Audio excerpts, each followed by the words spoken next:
much for joining us once again for another episode of Getting to the Top, where we talk to transformational leaders about their leadership journey and how they got to the top of their industry or the top of their company.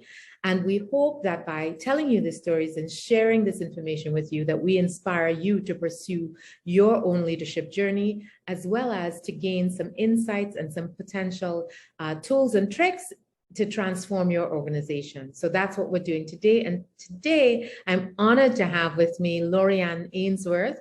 Lauri-Ann and I have both been CEOs at the same time of sister companies. And so it's really great because at that time, you know, we could share wins as well as challenges and rely on each other for support, which is always something that's so necessary on this journey. So Lauri-Ann, welcome. I'm going to ask you to introduce yourself and to tell us a little bit about what you're working on these days. Sure. Well, first of all, thanks for having me on the show, Racquel. I really appreciate it. I've been loving all the episodes, so I'm so honored to be another guest on your show. So let me tell you a little bit about me. So I am the CEO of the Branson Center of Entrepreneurship Caribbean. As Racquel said, one of the companies under the Virgin brand. So we have this amazing brand that's backing us.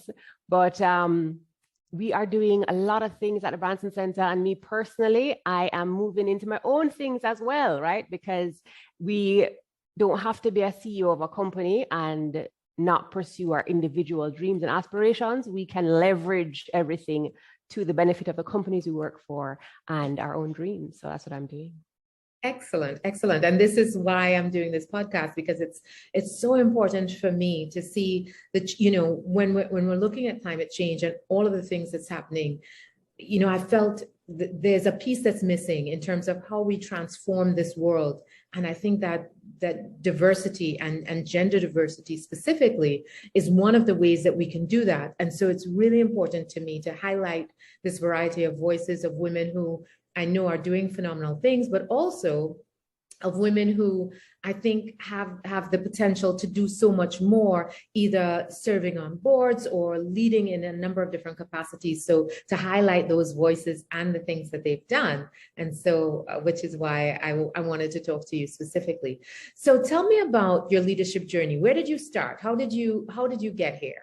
Wow. So, you know, the journey is ebbs and flows, ups and downs, right? And I think that, I think those are the stories that we need to hear more of the ups and downs. So I started in corporate Jamaica.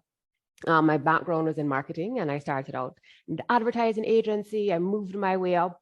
I was lucky enough to always get roles that I was in a managerial position.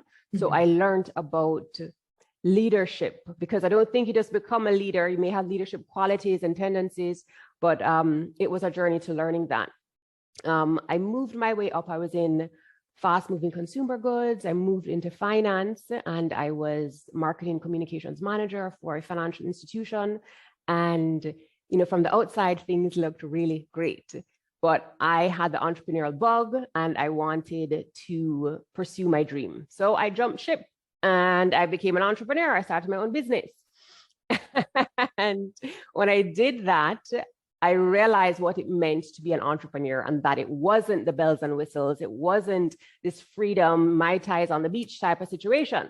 No, so I had to get a job. So I had to get a job in order to be a business owner so I could pay myself, because I had to pay my employees and pay the bills from the business.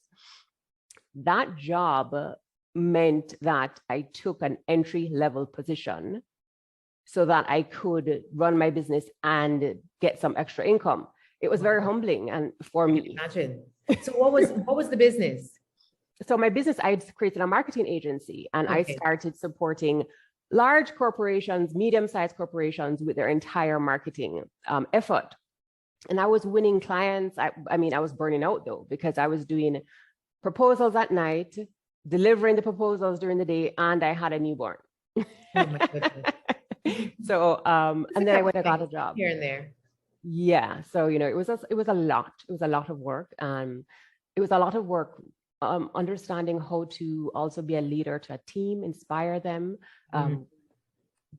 be accountable to your clients and the responsibilities that you have, and just trying to manage it all. So when I got the job that was now just paying some of my bills, my expenses. As I said, I started at that kind of entry level position where I was just like taking photos and putting it on social media for a company. It was there that led me to here.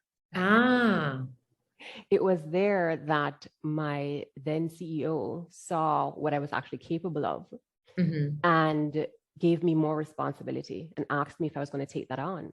And so I started doing more high-level work, which I was used to before in my previous capacity, but this was stretching me even further. And I took on that challenge. And it was from there that I became acting CEO of that entity, which was in entrepreneurship. And it was from my role and the work that I was doing there that I knew the then CEO of the Branson Center, who was familiar with my work, asked me to come and join the team when they moved to Kingston. So I joined the team. And 3 years later, I became the CEO of the Branson Center. Fabulous, fabulous. So when your CEO sort of saw the potential in you and said, you know, I think I want to give you more responsibility. And at the same time, you have this going concern, this entrepreneurship effort that you're running. Are you thinking to yourself, boy, is that going to take me away from my path? Or are you thinking just the opportunity that I need? In a lot of the conversations that I'm having, I find that women are sitting by and opportunities are presenting themselves, but I'm not necessarily hearing a lot of stories of, you know what, I went after that opportunity. And so I'm trying to find out, where on the spectrum were you? Were you thinking, you know what, I could support this organization in a more meaningful way, or this is really taking me away from my path and I want to be doing my own thing? So, you know, I think it's a mix of both. But what I think the important factor here was that the company that I was working for, the work we were doing was something that meant something to me. And so I had a connection with it. So that was the drive and the impetus for me to say, yes, let me jump on this. Let me, you know, take this opportunity. Of course, there were moments where I said, you know, I'm just doing free work. You know, because you're given all these additional responsibilities and you think, is this worth it? Because, you know, I'm trying to run my own business. I have the kids dealing with all these things, but the passion that I had for this particular industry drove me to do that. So I grabbed the opportunity and I ran with it. I was exhausted, but it paid off. Yeah. It paid off. So how, you know, that's such an interesting question. And I know this isn't really where we had planned to take the discussion, but I think it's so interesting in that you're here, you're doing this work, you're being recognized for your efforts, but you're being asked to stretch and to do work that is quote unquote free work. And I think a lot of women get caught in that cycle where they're being asked to do extra, but women are typically in organizations relied on to do the extra work without getting the extra credit. And so what's the fine line between, you know what, I want to do this extra work because I am passionate and because I see this leading somewhere, or they're taking advantage? Yeah, I think it comes down to, how is this making your life better?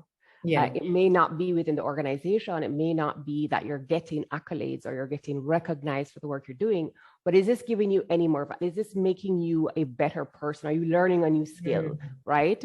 Yeah. So I look at these things and I go, look, there are challenges in life all the time. Are you going to turn it into a gift and an opportunity?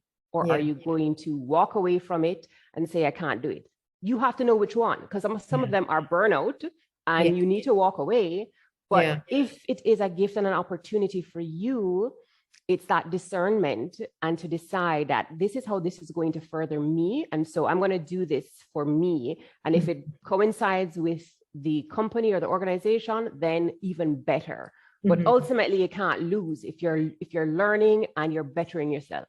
And rounding out your skill set. I think that's so important. Yeah, because I see a lot of resumes when we're looking either for senior staff, etc.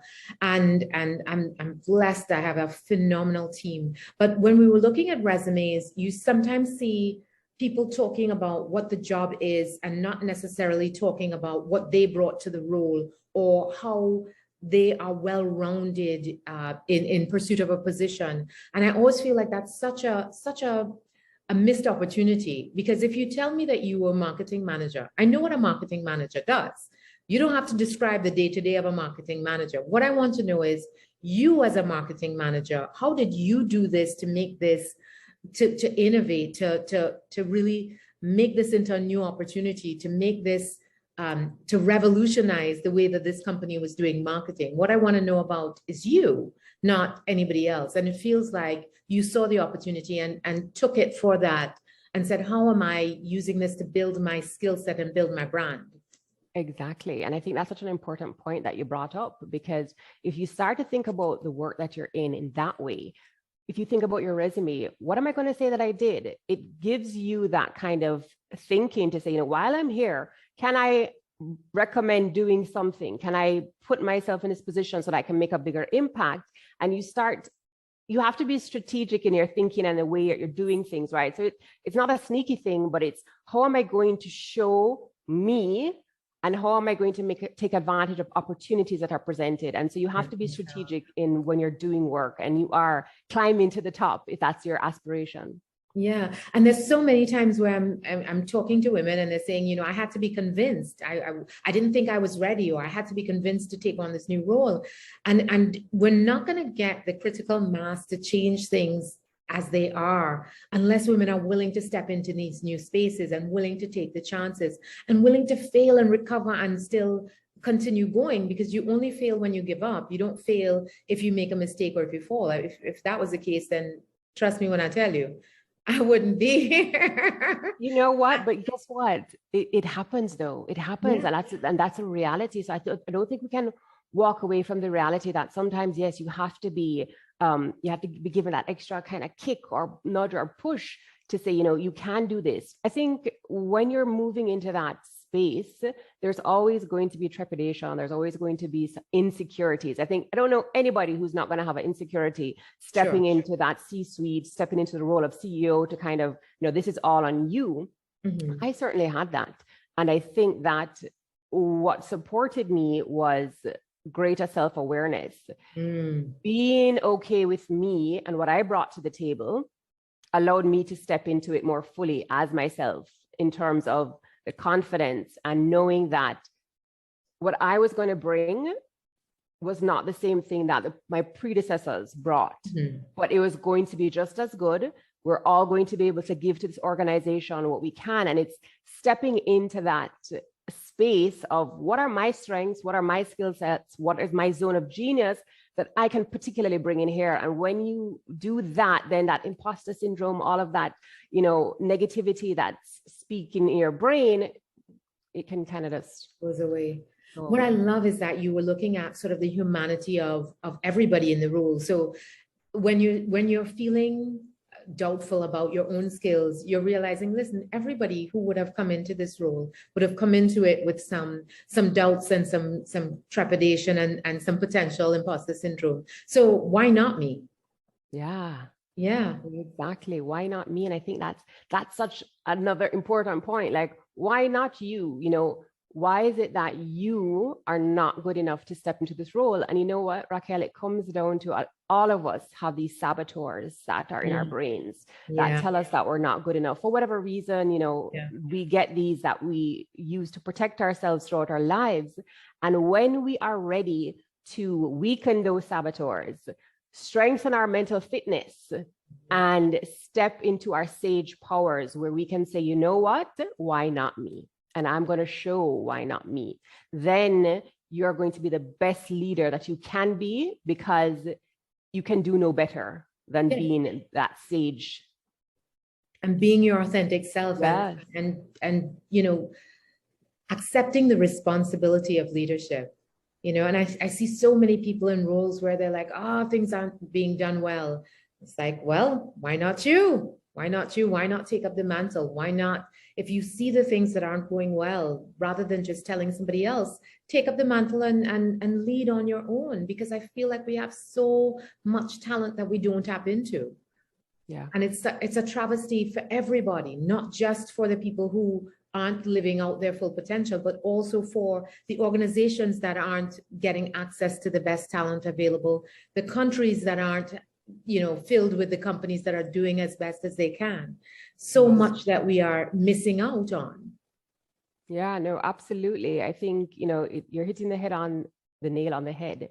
We do need to step into that because we all came here. We all have experiences, good and bad, that were given to you to support you on your journey. We all have skill sets that can support you in being a great leader, if that's your calling, can support you in the role that you're applying for, because obviously you would be applying for something that's related to what you're doing.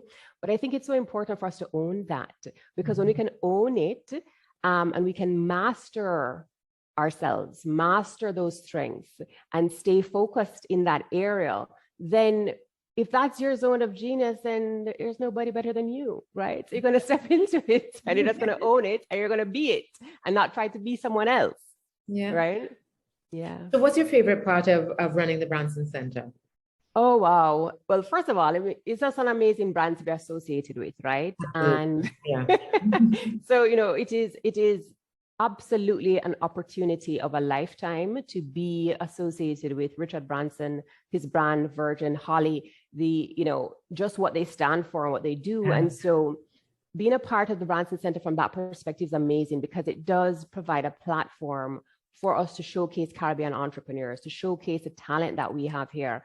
And not only that, to attract people who want to support these entrepreneurs. And so, I just love every aspect of that, being able to step into my greatness with this platform that has been presented to me. And I have the great responsibility to run it and provide quality training, mentorship to entrepreneurs so that we can further, create dynamic Caribbean entrepreneurs and further our economy. It's just a great privilege, and I love all of it. What's the most challenging part? Oh, wow. We're a nonprofit. So, there are so many challenges that come with being a CEO. Mm-hmm. And I don't think that, and I'm going to speak very generally here, I don't think that people will truly grasp it until you're in it. Yeah. And you realize that a lot of your time is spent managing people, out in fires. Yeah. While putting a smile on your face because you have to be an ambassador for your brand and for all of this. But the people management and it's taking yourself out of execution mode into that strategic people management mode is a lot of work. There's a lot of brain work, a lot of thinking that goes with this role, and a huge amount of responsibility that is on your shoulders every single day. Good or bad, it's on you, right? Yes. So, and being a CEO of someone else's company, you are responsible to a board, you're responsible to trustees. So it's not like it's only your business. Like, boy, it never went well today, but I'll do better tomorrow. So it's just, it's a huge amount of responsibility. So there are challenges there. And I think people take for granted the people aspect of it, getting the right people on the bus, getting them motivated and inspired to actually get things done. Yeah. Yeah. And giving them the space to do it and knowing when to, let go of the reins enough to let them lead and let them do their best work, but also being able to be instructive while motivating and all of that good stuff. Yeah, no, I agree with you. That is the most challenging part. And when things aren't going well, to keep everybody motivated still, because, you may be having your own private panic attack, but you have pandemic. You have to make sure that everybody else, still believes in the cause, because, all is lost if you believe that all is lost. I've had friends say to me, I'm looking forward to being a CEO because I don't want to, I don't want to have a boss. And I'm like, well, listen, if you have a board, then you go from having one to having several. That's a lot of fun. Yeah, it is, but it is such a awesome experience, especially for those women who have not stepped into this role yet. If you really want to stretch yourself and push yourself to the limit, things that you thought you weren't capable of, you actually can do, things you were afraid of, as you said, being in a boardroom every quarter, answering to people on every aspect of the business, and your leadership and your strategies, everything that you do is being put out in front in question. Did you do a good job this month or this quarter? You know, those things hold you accountable as a person, as a leader, and it keeps your focus there. But I'd also say that, you know, when you are a leader and, as you said, those challenging times that you're having personally, finding that fine balance between being a human being and letting your team know that I need to be a human being right now, not this leader who you're going to put up on a pedestal who you think doesn't make mistakes. Right? It's a fine line that I think as CEOs, and particularly as female CEOs, that we need to find. We're not being too emotional, but you can be emotional because that's your feminine side. And when you need to pull on that masculine energy, can I say energy, that you can, you know, so it's that fine balance. Yeah, and I think also being willing to be vulnerable so that people understand, you know, one, that they can touch base with the accessibility of you and your role, and understand that things aren't always going to be great. And when things aren't great, to be willing to say, listen, I'm scared too, but here's how I will attempt to lead us out of this patch. And it is such an awesome responsibility, something that you take home with you every night, because, you know, people's lives and livelihoods are on your shoulders. But it's also so satisfying when you know, listen, I've steered us out of dark waters and things are going well, and, you know, being willing to kind of know that the buck stops with you, but you also get to celebrate wins with people who you've inspired. Yeah, absolutely. And when you see the ship come together and it's running and it's moving smoothly, and you have that knowingness that, wow, I did it. We're out of the water, we're out of it. And, you know, we're in calm waters, and there is just this celebration that you have with yourself as a person, knowing that you can get through this and you can get through other things. You can do hard things. What you thought, you know, what doesn't kill you makes you stronger. Correct. Yes. So tell me about a time when you transformed either the organization. Tell me about your transformation journey, because I really want to highlight areas where the people that I'm talking to created change within their organizations and did that by being, you know, different from what's traditionally thought of as a leader. Yeah, absolutely. So when I stepped into the role, I was big into wellness. I still am. And that's because I had burnt out, given all of that history of all the things I was doing. And I went on my wellness journey, and I knew that I wanted to bring wellness to the Branson Center. And it was at a very appropriate time, because when I took over, we were just a few months before the pandemic hit. And when that hit, of course, everyone around the world was impacted.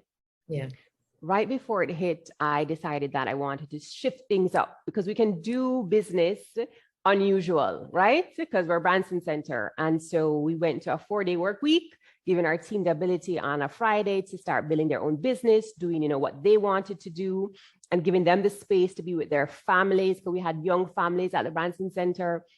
And so I started that, bringing more wellness into the space when we were there, aromatherapy, essential oils, wellness talks, and bringing women into the space who are entrepreneurs, just to talk about, you know, what's going on with them, because I had a real focus and passion for women, wellness, and not burning out and without sacrificing success. So those are the things that I brought.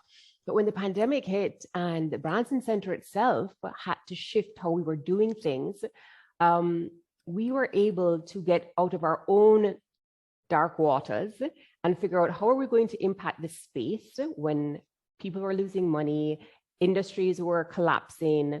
And we have now been able to move into consulting, something that the Branson Center wasn't even considering before. And now we're able to impact entrepreneurs across the Caribbean. Hopefully we'll get global.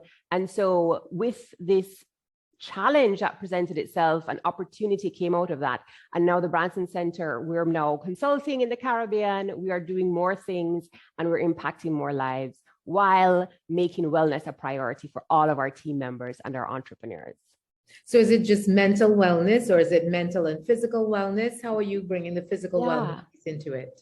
So I actually became a certified yoga teacher, and wellness is something. Yeah, man. I'm big into wellness. Like, I love wellness. So I didn't even know that. Yes. Oh, there's so much I did. I went so deep into wellness. I became a health coach. I went to Thailand to learn Thai massage, to What? incorporate with Reiki. Yeah, I got, because I realized that self-care is something that's so important for me. And so, and I don't think a one size fits all for everyone. So not everyone is going to want to do yoga or Reiki or what have you, but we support. And so a big part of my message to my team and the entrepreneurs is always take care of yourself first. Self-care comes first, mind, body, soul. And when you're talking about wellness, mental fitness is something that I absolutely advocate for. And that was what I was talking about before, weakening your saboteurs, those limiting beliefs, and stepping into that sage power. And meditation is a great way to do that. There are other techniques, so it's finding what works for you. And so for me, my message to everyone is make sure you're taking the time to take care of yourself. What works for you? Having conversations with my team, one-on-ones, weekly, to see what's going on with you. Yeah. Are you okay? What do we need to do? How can I support? So that's been something that's important. And of course, incorporating that messaging into the space for our entrepreneurs as well. So who are some of the people that supported you on your way? You said, what was it, Lysandra who sort of identified you, or was it Lisa? So within the Branson Center. Within so the Branson Center, but also in general, I want to know about who supported you on this journey. Yeah, so it was Lysandra. So funny enough, Lysandra saw me at a farmer's market, and she was like, Laurie, you have to come to the Branson Center because they're moving from Montego Bay to Kingston. And she and I knew each other in the space when I was working at a previous accelerator, and they would come and would interact. So it was me putting myself out there, becoming known for something. And so she kind of pushed me along and brought me into the Branson Center and recognized that, hey, Laurie, you could be the next CEO. And so it was a rigorous interview process.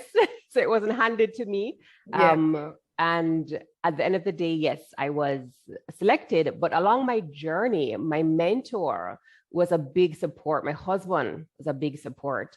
When I was doing all of these wellness certifications, he was at home with the 2 babies, allowing me to do what I needed to do. My mentor was pushing me and encouraging me. And when I became CEO, I called my mentor and I'm like, what am I going to do? I don't know what I'm doing with this role. And his advice to me was take care of your essentials. Wow. Make sure you get your sleep, make sure you're nourishing your body, make sure you're nourishing your mind. Says that's the first thing. And he told me, read the book, Hard Thing About the Hard Things. Oh, wow. Yeah. And because, the first thing was make sure that you're able to step up to the plate every day to make those hard decisions. Yeah. And the only way you can do that is if you're taking care of yourself. Yes. Put on your mask first before you help somebody else. Absolutely. Yeah. Yeah. No, that's such good advice. The hard thing about the hard things. I haven't heard of that one, so I'm gonna have to find it and read it, because I think that's so important.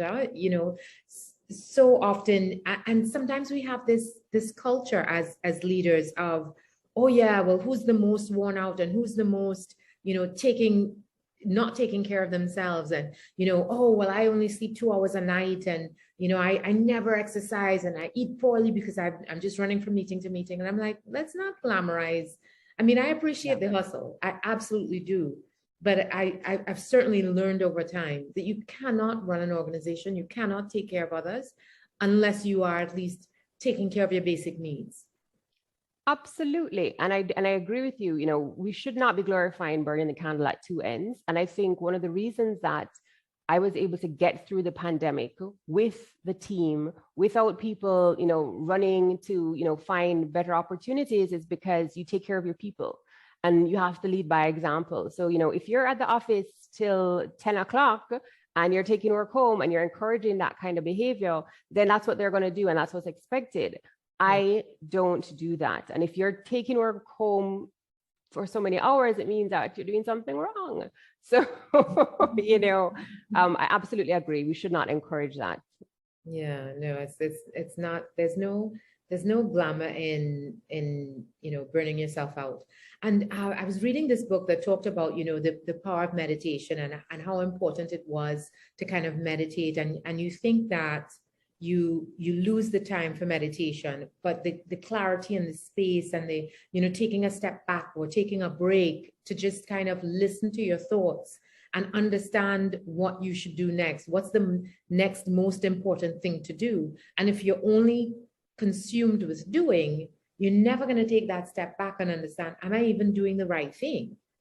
Yes, absolutely. And there's science that backs this stuff. When you have good mental fitness and you can develop that through meditation, it means that you have control of your mind and your thoughts. So when your mind, those saboteurs are coming in and they're saying, oh my God, that this bad thing is happening, your brain is wired to go down that dark hole. If you can grab that thought and say, whoops, let's move that over and let's move it into a better space where I can actually make better decisions and I'm going down in a more positive trajectory, then you will win. And that comes through getting control of your mind. And when you sit in meditation, you are doing that. You're getting that kind of control and mental fitness. So would you say that's the best advice you've been given to take care of your essentials, or was there other advice that you think ranks up there with what you needed to know to be ready for these roles? Yeah, I think that we also as CEOs get stuck. Some of us get stuck in I have to do the best thing for the people and for the organization. And you do that to your detriment. Another piece of advice I got was, and it was from someone else, but it was, do what's right for you as a CEO and you will do what's right for everyone else. Really? That is so counterintuitive. Yes. And it's absolutely the opposite of what I do. I feel like if I do what's right for the organization, that things will work out for me. That if I put the organization's needs first and I make the best decisions, because if I make the best decisions for me, things may, the decisions may be very different. And so I always try, and people are like, well, how were you able to make that decision? Because that wasn't in your best interest at all. And I'm like, if I put the needs of the organization first, then my needs will take care of themselves because I would have done the right thing. So explain this one to me. I love it. Yeah. And so, funny enough, it's actually one of my board members. Really? Yes. So one of my board, I'm like, in the middle of chaos and confusion, and you can get, so I'm a very democratic type of CEO, and I like to, get feedback. I'm also a very caring CEO because, I just say a caring person. I want to see people thrive. And you take on such responsibility for the lives of people that you get attached to the outcome. You get attached to the outcome for the organization, and it muddies your perspective.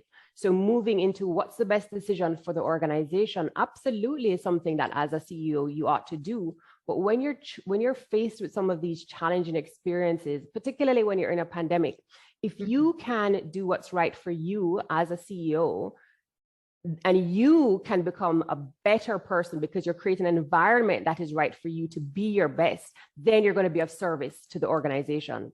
You're going to absolutely, and it's something that I speak about for people in general. When you take care of yourself, when you love yourself, when you know yourself through self-awareness, then you can self-actualize and you can now be of service to others. You see, we always take this perspective of, let me help others first. Yeah. And my needs will be met. It's the same thing as putting on your oxygen mask, right? Yeah. Same thing. So when you are stepping up to this plate as the best version of yourself, because you've created this environment that's right for you to be the best, then you are going to give the organization your best. And that was a freeing piece of advice that I got, because I was like, mind-blowing. What do I do? How do I do this? How do I get through this? And I go, okay, what would I do? How would this be right for me to be the best leader in this moment?